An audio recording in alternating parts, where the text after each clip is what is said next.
Hello hello hello hello. হ্যাঁ হ্যাঁ, ব্যাপার আছে, কোনো দিকে যাবেন না আজকে। ব্লগটা হইবে একটু অন্যরকম। অন্যরকম কারণ আছে, কারণ এরকম ব্লগ আমি যদিও কোনো সময় বানাইছি না। আজকে একটু নতুন ধরনের নতুন মশলা টশলা দিয়ে একটু অন্যরকম ব্লগ বানাবো। কি ব্লগ? লাগি থাকেন, এরপর বুঝবেন। পেডেল মারি মারি মারি মারি মারি মারি, ও আমি হাঁটি হাঁটি যাই। হাঁটতে হাঁটতে ক্লান্ত হয়ে গেছি, এই লেগে আগন্ত পাতার পিছনে বই রয়েছে। আগন্ত পাতার সঙ্গে ছবি টবি তুললাম। গাছকে ভালোবাসি তো, প্রকৃতিকে আগেই ভালোবাসি কইছি সেজন্য। আজকের ব্লগটা হচ্ছে একটু অন্যরকম, একটু দেখে শুনে দেখতে হইব। মানে দেখে শুনে দেখতে হইব বলতে আমি যেটা দেখাতে চাইছি এটা কিন্তু দেখতেই হইব, সোজা কথা। চারদিকে কিন্তু সবুজ গাছপালা দেখা যায়, সেগুন গাছ দেখা যায়। এই যে খোলা জমি, জমিতে এখন চাষটা খুব কম হয় করলেই চলে, যেহেতু এখন মানে চাষের খরচ বাড়ে গেছে। দেখেন জমিতে কিছু কিছু কিন্তু গবাদি পশু মানে গরু টরু চড়তে আছে। তাদের জন্য এখন হচ্ছে সঠিক সময়, এখানে প্রচুর পরিমাণে ঘাস টাস খাইতে পারবে, যেহেতু বৃষ্টি টিষ্টি হয়েছে হালকা একটু। তো তাদের জন্য ভালো। আর যারা রাবার বাগান আছে তাদের জন্য তো অবশ্যই ভালো, কোনো কথা নাই। এটা হচ্ছে গ্রামের একটা পরিবেশ, একদম ছোট্ট গ্রামের একটা পরিবেশ। যে যে জমির মধ্যে আমি ছোটোবেলায় খেলা টেলা করছিলাম, ক্রিকেট টিকেট খেলছিলাম আর কি, শৈশবটা যেখানে কাটাইছিলাম আর কি, সোজা কথা। ওই আমি একটা জিনিস দেখাই, ওই যে দেখেন, একজন আইতে আছে না, এটা আমার মামা, আমার আপন মামা। হ্যাঁ, ছোটোবেলা থেকেই দেখতেছি এরকমই, মানে সহজ সরল সাদাসিধে মানুষ।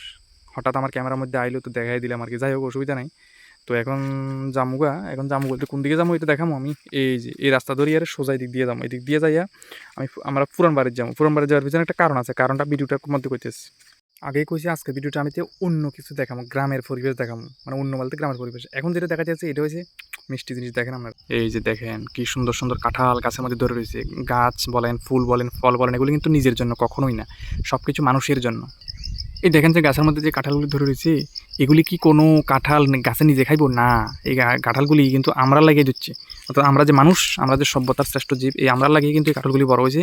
এগুলি আমাদের জন্য বুক ভরা, মানে বুক ঢেলে দিয়েছে আমাদের জন্যই তো না। তারা তো নিজে খাবে না। দেখেন তো তারা আমাদেরকে কত ভালোবাসে, আর আমরা বিনিময়ে তাদেরকে কি করি, এই যে দেখেন আমি কি করি, কিচিং কিচিং কিচিং।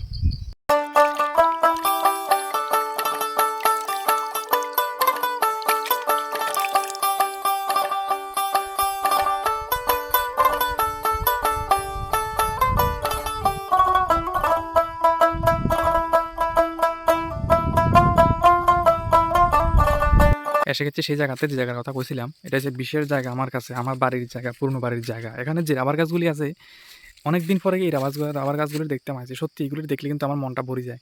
কারণ এগুলি হচ্ছে আমার শেষ সম্বল, আমার শেষ ভরসা। এই গাছগুলি লাগাইছি যে আজকে প্রায় ৩ বছর হইল। তো যখন বড় হইব, এই গাছগুলিতে আমি ল্যাটেক্স নমু, কষ নমু, এবং এই কষ দিয়ে আমি আমার সংসার চালাম, দেখাশোনা করবো সবাইরই। আমার শেষ ভরসা হচ্ছে এই রাবার গাছগুলি। এটা এটা আছে আমার বাগান, নতুন লাগাইছি যদিও। তো এখন এগুলি হচ্ছে আমার কাছে সন্তানের মতো, সোজা কথা। কারণ এদের মতো আপন আর কেউ আছে নাকি? আর কেউ নাই তো। মানে যারা আমাদেরকে হেল্প করবে, এরকম নিঃস্বার্থভাবে হেল্প করার মতো মা বাবা ছাড়া, আর এই রাবার গাছ ছাড়া মনে হয় আর কেউ নাই পৃথিবীতে, সোজা কথা হচ্ছে এটা। তো অনেক দিন পরে, প্রায় সম্ভবত 1 মাস পরে আইলাম আর কি। তো এই লেগে হইতেছিলাম, খুব ভালো লাগতেছে আইয়ারে। কারণ ভালো লাগার পিছনে তো কারণ আছে, যে কারণটা হচ্ছে এই গাছগুলি হচ্ছে আমার পিছনে সব থেকে বড় শক্তি।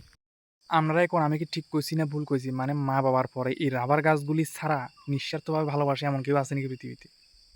কইন তো দেখি। মানে কেউ, মানে নিঃস্বার্থভাবে মানুষের সেবা করবো, মানে সংসারও দিব, কেউ আসেনি? আমার তো মনে হয় না। থাকলে আমার জানা না, অসুবিধা নাই তো।